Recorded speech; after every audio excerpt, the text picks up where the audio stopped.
Praise God. Happy New Year, everyone. You're welcome into year 2025 by the grace of God. We just want to thank God for what He did for us in 2024.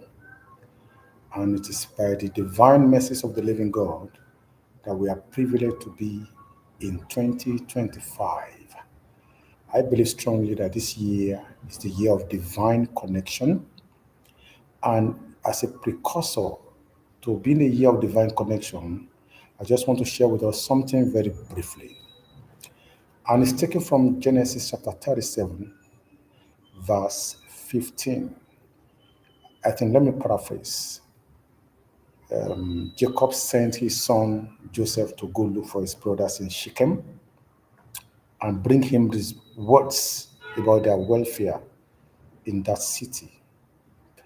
And when Joseph got to Shechem, the Bible recorded that he could not find his brothers. In other words, his journey to Shechem would have been a total waste of time. It would have been a nonsensical journey.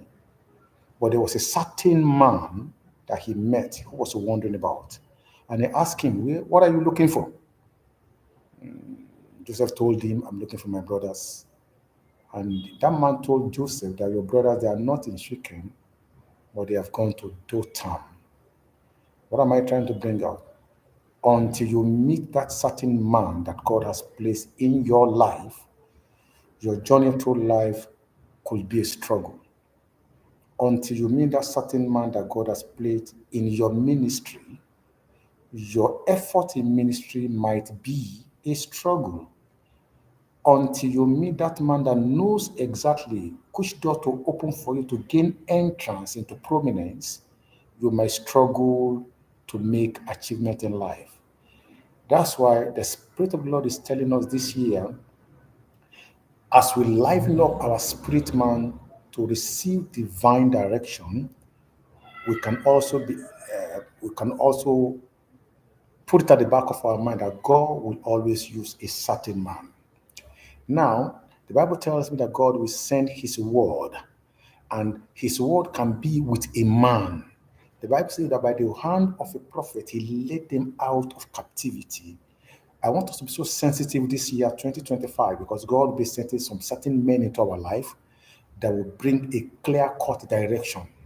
The Bible tells me that thou shalt hear a word from behind you that is saying, This is the way, walk in it. Divine direction will cut our journey so that our effort will not be in vain. When we understand the principle of divine direction and the men and the women that God has put in place to help us through destiny, we will understand that God has orchestrated our ways. But it is our responsibility to always look for men, those certain men that God has placed before us, the certain men that God has brought our way, the certain men that knows how to open the doors, the certain men that can make things happen at the snap of the finger. I believe when we are sensitive enough, that will be the starting point, the threshold of how some paradigm shift will happen in our lives and in our ministry. I believe strongly that as we look into 2025 with hindsight, we should also believe clearly that God is still in the business of sending men our way. And if there's a man that God has sent your way, I will advise you, honor them, cherish them, and cultivate the habit of making sure that that relationship is kept, because there are levels you cannot attain to in life without a certain man. There are dynamic places you cannot step into without a certain man. I believe that you can leverage on the credibility of some certain men to get to your destiny in life.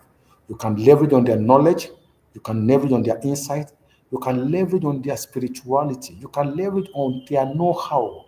So this year, 2025, is a year of divine direction, but it can only produce unto us when we understand the principle of God sending certain men into our life. Until I see you next time, God bless you.